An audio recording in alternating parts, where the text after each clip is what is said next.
5 types of food that can cause inflammation. Inflammation is part of your body's natural defense against things that adversely affect health, like bacteria, viruses, and toxins. But your immune system is complicated, and its components are sometimes triggered by unexpected things, including certain foods.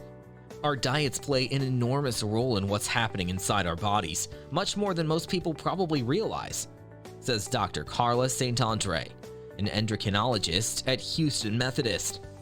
We all know the obvious consequences of making consistently unhealthy food choices: weight gain. What you may not realize is that being overweight is linked to increased levels of inflammation in the body. The story of how our eating habits can lead to inflammation doesn't stop there. An unbalanced diet means eating a lot of processed foods, which contain ingredients that can activate inflammatory processes directly. This is less noticeable than weight gain, of course, but Dr. St. Andre emphasizes that it's still harmful. What foods cause inflammation? There's more bad news. The problem foods are ones that happen to be abundant throughout the typical American diet.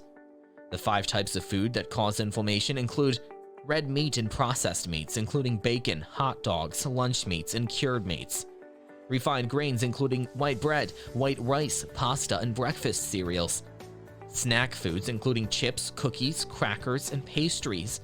Sodas and other sweetened drinks, and fried foods. What these foods all have in common is that they contain added sugars, saturated fats, and/or trans fats. With the exception of red meat, these are also all considered processed foods. Alcohol can also cause inflammation. What's more, alcohol is often combined with the aforementioned inflammation-promoting foods. When combined with refined grains, added sugars, or mixed with soda, alcoholic drinks become a double whammy. Why do these foods cause inflammation? The cells in your body absorb and react to processed foods differently than they do to natural foods, says Dr. St. Andre. Your body is programmed to metabolize and use the nutrients, vitamins, and minerals that vegetables, fruits, and whole grains provide. It requires these things, in fact, because they help coordinate essential functions necessary for existence. The refined forms of sugars, fats, and grains that are packed into processed foods are a different story. They're not needed. Plus, your body doesn't always know what to do with them, especially when they're consumed in large amounts. Foods that have high levels of fat, sugar, and other refined carbohydrates are essentially toxic to our bodies and trigger inflammatory pathways through a number of direct and indirect ways, warns Dr. St. Andre. For instance, refined vegetable oils added to processed foods can throw your omega-6 to omega-3 fat ratio out of whack. Although not a source of refined fat, red meat can too, since it contains high levels of omega-6 fats. Omega-6 and omega-3 are essential fatty acids that the body cannot produce but are necessary to survive. Although foods with higher omega-6 fatty acid content are generally healthy, higher intake in proportion to omega-3 fatty acids leads to an overall increase of inflammatory diseases. Experts consider the ideal omega-6 to omega-3 fatty acid ratio to be around 2:1, helpful in the prevention of cardiovascular disease and cancer. A 5:1 ratio has shown benefit in preventing some diseases as well, compared to the 10:1 ratio seen in the typical American diet. Dr. St. Andre recommends increasing your consumption of omega-3s and avoiding excess consumption of omega-6. This omega-6 to omega-3 imbalance activates pro-inflammatory substances, called cytokines, which contribute to fatty buildup in the arteries that leads to a chronic inflammatory state, or atherosclerosis, and what's called oxidative stress, explains Dr. St. Andre.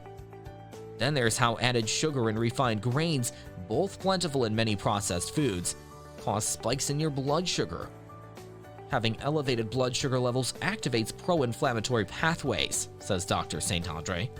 Additionally, continued blood sugar spikes can eventually lead to insulin resistance and diabetes, which are also linked to inflammation.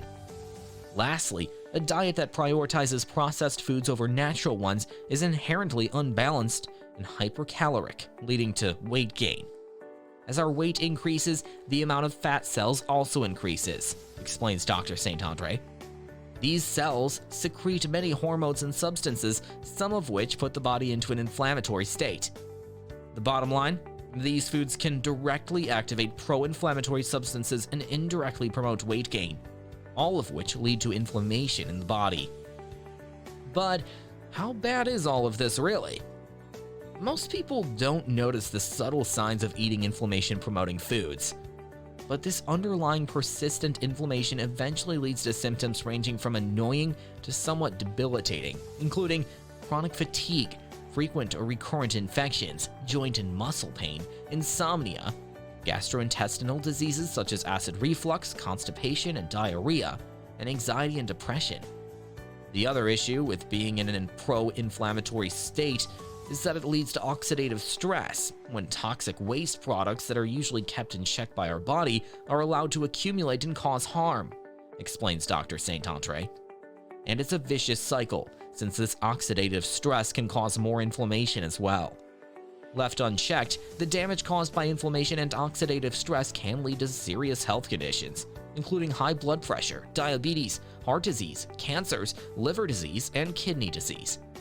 This explains why nutritionists and doctors encourage eating foods rich in antioxidants, which counter oxidative stress and constitute a cornerstone of an anti-inflammatory diet. How to adjust your diet to reduce inflammation? The most important thing is to limit inflammation-promoting foods, the sodas, refined carbohydrates, processed and packaged foods, says Dr. St. Andre. Ideally, she adds that we should instead eat a diet mainly composed of healthier natural sources of carbohydrates and fats that also contain the protein and fiber we need, including fruits, vegetables, whole grains, legumes, and nuts, lots of fatty fish, and olive oil. These are foods that lead to the stabilization of insulin and a well-balanced omega-3 to omega-6 fat ratio, reducing the risk of inflammation, explains Dr. St. Andre.